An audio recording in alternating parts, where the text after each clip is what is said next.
This is Talk It Up TV. Within the first few seconds of meeting someone, you may stop and judge them based on their exterior appearance. But why in society today do we worry so much about the way that we look? Why does our hair have to be perfect? Our clothes have to be perfect? Our makeup? What if that was stripped of us within moments?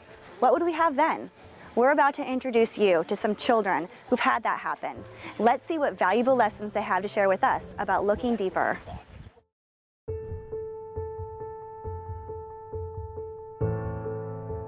Well, in 1967, I was burned by a gasoline explosion after my friend relit a fire. Taught now to stop, drop, and roll. I didn't do that, and so I'm burned 64% of my body.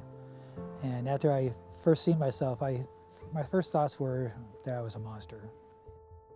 I was burned in 2004. I was burned in a house fire. My sister died 9 days after Christmas. When I was 6 years old, my brothers were playing with kerosene and lighters, or matches, and they put it in a dog bowl. And as I was going down to try and find them, they were in the garage. They'd struck a match that had actually caught the bowl on fire. And as I came around the corner, they kicked it because it caught on fire, and it hit me right in the chest, blanketed around me. I was 7 years old, and we had just gotten home from the grocery store, and we decided we wanted to have a cookout in the backyard. And we also had some extra wood we just wanted to get rid of, so my parents had the grill going, and they went inside to grab some stuff to put on the grill. And I noticed the fire we had out back that was just burning wood, it was getting real low, so I walked into my garage and I picked up a gasoline can, and I walked towards the fire, and as I was about to pour it in, I realized my mistake and I threw the can up in the air. I turned around and started to run, but before I could even take my first step, it exploded in midair, caught me on fire. I was in a car fire when I was younger. I don't know how old I was, but the fire got started when my mom went inside to our house place thing. When I was in middle school, 6th grade, like a whole bunch of the popular boys, they would call me names and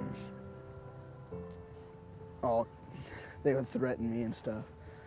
At first, I was wondering what would happen to me. One time, they said I would never walk ever again. I started realizing that if I could get to the other kids and teach them what I've learned, give them tools and inspire them, that what's happened to them is going to really affect other people's lives in a positive way. And so in 1989, I kind of first thought about just starting a burn camp.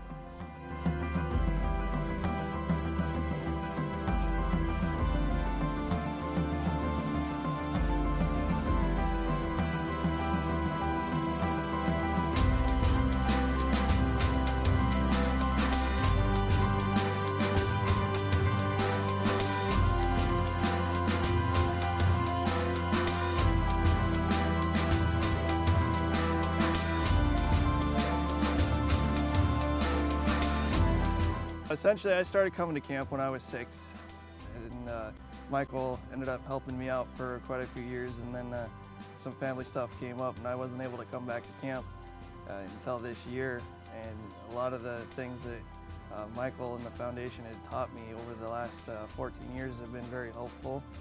I decided to come back this year because I feel that it's something that after I've learned so much from here, I have something to give back. I do want to give back because he's helped me out a lot, and I came back this year as a counselor because, well, for one, I do like coming here, and two, I just wanted to help everyone else out like I've been helped. We're here at the Burn Recovery Center today just to talk to other kids about finding their inner beauty and being okay with themselves. So, you know, they just teach you to, you know, it seems when you go to camp and you hang out with these kids, you know, the problems that you have before you get there don't really seem that important once you're there. And, you know, I mean, they're not sad or depressed about it. They're up. I'm here today at the Burn Children's Foundation doing a little meet and greet, and I'll be here the rest of the week just spending some time with them. I think it's such a great cause, especially when it's somebody who gets judged about how they look on the outside despite what's on the inside. This is not who we are, and you know, the true meaning of a person is built based on their character. Michael taught us that not to be ashamed of ourselves just because we're burning how we look, and not to act different or feel different just because of how we look and stuff. Everyone's equal, and yeah.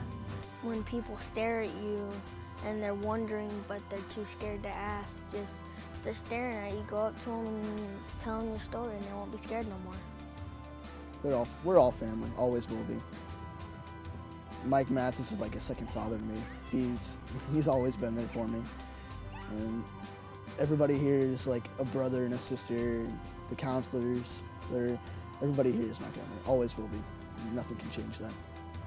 So it's been a powerful journey. You know, we've helped 110,000 children recur into the public. Still not enough. You got to realize 280,000 children are burned every year, and we need more help. When we see something or someone that's different and unique, it's natural to want to stop and stare. But what if we took a moment to look in their eyes and maybe exchange a smile? What we've learned here today on Talk It Up TV is that everybody has their own story.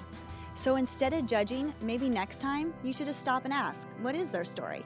Because what it comes down to is in here. Thanks for watching Talk It Up TV.